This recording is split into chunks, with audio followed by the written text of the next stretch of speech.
मुहर्रमुल हराम ये हुर्मत वाले 4 महीनों में से एक है। साल के 12 महीनों में अल्लाह ताला ने कुरान पाक में फरमाया 4 महीने हुर्मत वाले हैं। रजब और फिर ये जिलकादा, जिलहिज्जा और मुहर्रम, ये 4 महीने हुर्मत वाले हैं। इसमें जंगो जिदाल, कत्लो क़िताल सब हराम है। सिर्फ आपस की बात नहीं कर रहा मैं, किसी दूसरे के साथ भी जो जंगें होती थी उस वक्त ये सब हराम हो जाती, सब तलवारें नीचे रख लिए जाते हुर्मत वाले महीनों। लेकिन तुफ है, लानत है उस यजीदी फौज पर जिसने हुर्मत वाले महीने का भी ख्याल नहीं किया। और ना ही कुफार और मुशरिकीन से उनका मुकाबला था, बल्कि रसूलुल्लाह के घर वालों से मुकाबला था, अहले बैत अतहार से मुकाबला था।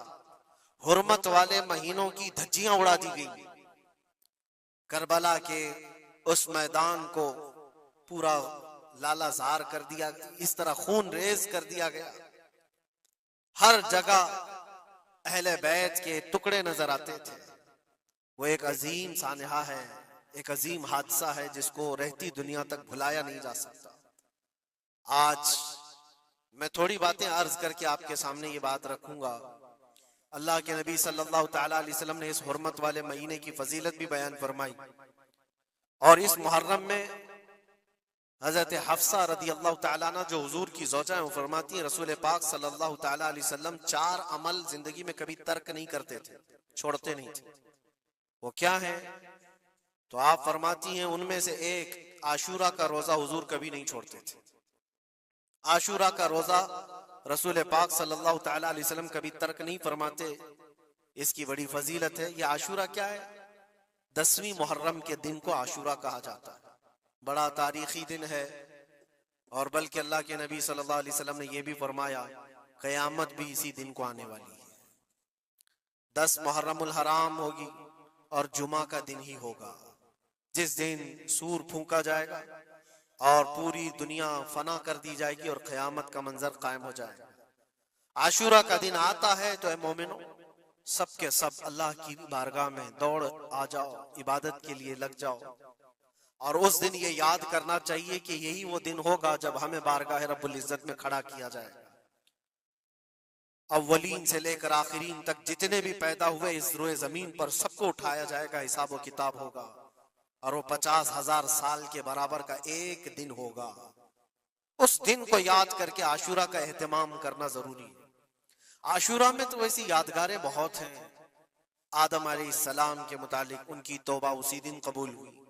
नूह अलैहिस्सलाम की कौम पर जो अजाब आया था तूफान का, वो तूफान नूह से कश्ती को जो नजात मिली नूह अलैहिस्सलाम की, वो भी आशूरा का दिन था।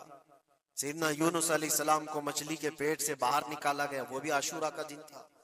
मूसा अलैहिस्सलाम को फिरौन से नजात दी गई, फिरौन गर्क हो गया, पानी में डुबो दिया गया, वो भी आशूरा का दिन था। बहुत सारी इस तरह की तारीखी चीजें आशूरा के दिन। लेकिन ये सारी तारीखों पर एक तारीख गालिब आ जाती है, वो रसूलुल्लाह के नवासे की कुर्बानी का दिन।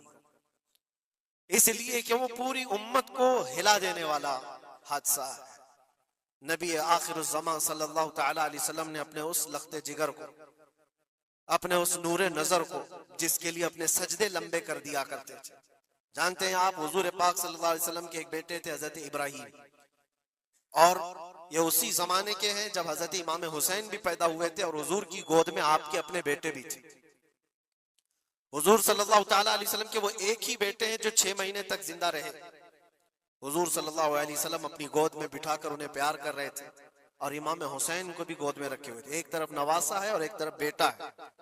जिब्राइल अमीन ने आकर के अर्ज किया अल्लाह के नबी सल्लल्लाहु अलैहि वसल्लम से, कहा रब तबारक व तआला की मंशा यह है कि इन दोनों में से आप किसी एक ही को रख सकते हैं। अल्लाह के नबी सल्लल्लाहु अलैहि वसल्लम ने इमाम हुसैन पर अपने बेटे को कुर्बान कर दिया। कहा है जिब्राइल हुसैन को रहने दो, इसलिए कि ये मेरी आंखों का भी नूर है और फातिमा की आंखों का भी नूर है। फिर चंद ही दिन के बाद हजरत इब्राहिम का इंतकाल हो गया। आप अंदाजा करें, जिस हुसैन आजम के लिए रसूल पाक सल्लल्लाहु अलैहि वसल्लम ने अपने बेटे को कुर्बान किया और मदीने की गलियों में जिसको अपने कंधों पर उठाकर सवार करते थे, इमाम हुसैन हुजूर के सल्लल्लाहु तआला अलैहि वसल्लम के कंधों पर सवारी किया करते थे। दोष नबुव्वत जिनकी सवारी हो, अंदाजा कर सकता है कोई? उस हुसैन आजम के चर्चे मदीने तैयबा में बचपन में ही आम थे। सहाबा इकराम रिज़वानुल्लाहि ताला अलैहिम अजमईन देखते थे, कभी हुजूर सल्लल्लाहु ताला अलैहि वसल्लम मस्जिद नबवी तशरीफ लाते तो ये दोनों शहजादे हुजूर के जुब्बे पर लटके हुए आ जाते थे। कभी हुजूर मिंबर पर खड़े हैं तो एक शहजादा हुजूर के एक कदम को पकड़ा है, दूसरा दूसरे कदम को पकड़ा हुआ है।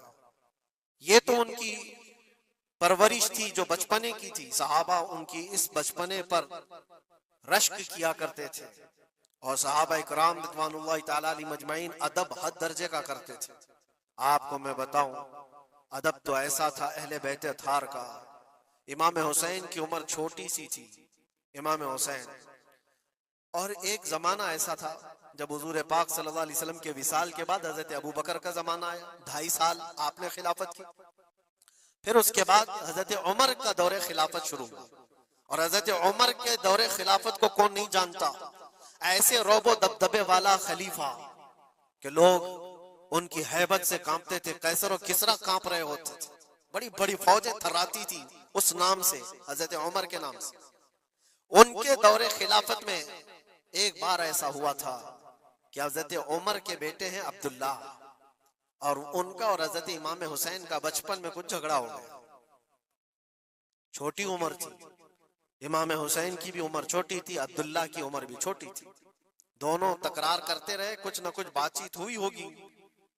तो हजरत हुसैन ने हजरत अब्दुल्ला को गुस्से में यूं कहा, तू क्या मुझसे बहस करता है? तेरा बाप तो मेरे नाना का गुलाम था, खलीफा वक्त है वो, और उनको इस तरह से कहा तेरा बाप आज जो खलीफा है वो मेरे नाना का गुलाम था।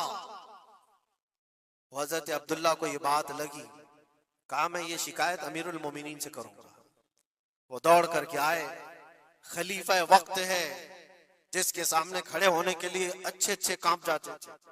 बेटे ने आकर के कहा हजरत उमर फारूक से कि अब्बा आज मेरी हुसैन से तकरार हुई और झगड़े में उन्होंने मुझे यूं ताना मारा कि तेरा बाप मेरे नाना का गुलाम था।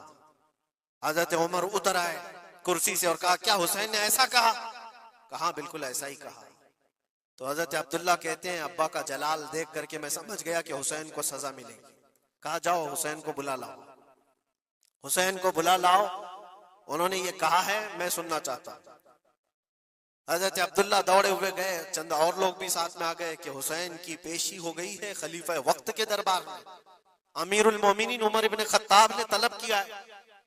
हजरत हुसैन आए और वो शहजादे के अंदर जो रोबो दबदबा है, जलाल है, जमाल है, वो बचपने से कायम है। रसूलुल्लाह सल्लल्लाहु अलैहि वसल्लम का लुआब पाक जिसने पिया, खलीफा वक्त के सामने आकर खड़े हुए। हजरत उमर ने पूछा हुसैन मेरे बेटे को क्या आपने ऐसा कहा है कि तेरा बाप मेरे नाना का गुलाम था? हजरत हुसैन ने कहा हाँ मैंने कहा है। डर किस बात का, खौफ किस बात का? जो कहा है वो कह रहा हूं, हाँ मैंने कहा। हजरत उमर ने कहा कैसे कहे बताओ, किस तरह से तुमने कहा था, बोल के बताओ। हजरत हुसैन ने कहा मैंने अब्दुल्ला से ये कहा तेरा बाप मेरे नाना का गुलाम था। हजरत उमर ने कहा और एक बार बोलो। हजरत हुसैन ने फिर कहा अब्दुल्ला तेरा बाप मेरे नाना का गुलाम था। हजरत उमर ने कहा और एक बार बोलो। 3 बार बोलने के बाद उनके दोनों बाजू पकड़ करके घुटने जमीन पर टेक दिया। हजरत अमीरुल मोमिनीन कहते हैं मेरी बख्शिश के लिए तुम्हारे जुमले ही काफी हो गए। आपने जो मुझे सनद दी है ए हुसैन, बस ये जुमला कल क़यामत के दिन भी कह देना, जब मेरा हिसाब हो रहा हो तो इतना कह देना अब्दुल्ला का बाप उमर मेरे नाना का गुलाम था। इसलिए कि रसूल करीम सल्लल्लाहु अलैहि वसल्लम ने फरमाया है अल हसन वल हुसैन सय्यदा शबाब अहलिल जन्ना, हसन और हुसैन जन्नती जवानों के सरदार हैं। ये जिसे इजाजत दे दे वो जन्नत में चला जाएगा, जिसे ये कह दे वो कि मेरे नाना का गुलाम है।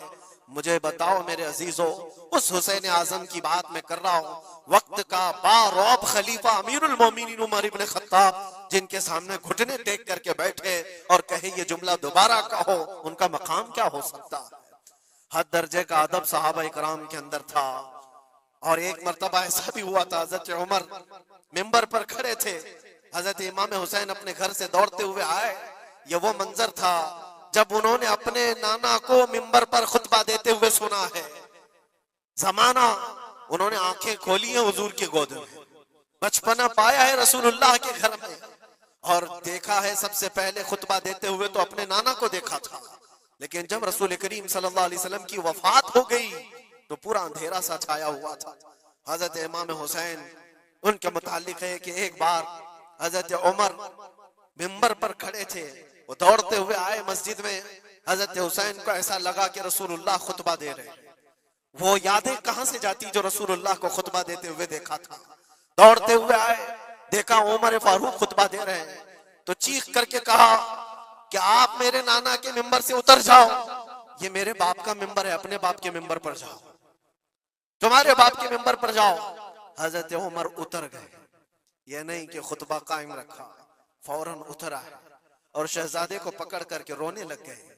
सच कहा है हुसैन, ये मिंबर तो तुम्हारे घर का ही है, ये मिंबर तुम्हारे बाप का है, तुम्हारे नाना का है, और उन्होंने ये इज्जत बख्शी है हमें कि हम इस मिंबर पर खड़े होते हैं। अगर आप इजाजत दें तो मैं खुतबा दूं, वरना मैं यहीं बैठा रहूं। ये मकाम था इमाम हुसैन का, बचपने की बात कर रहा हूं।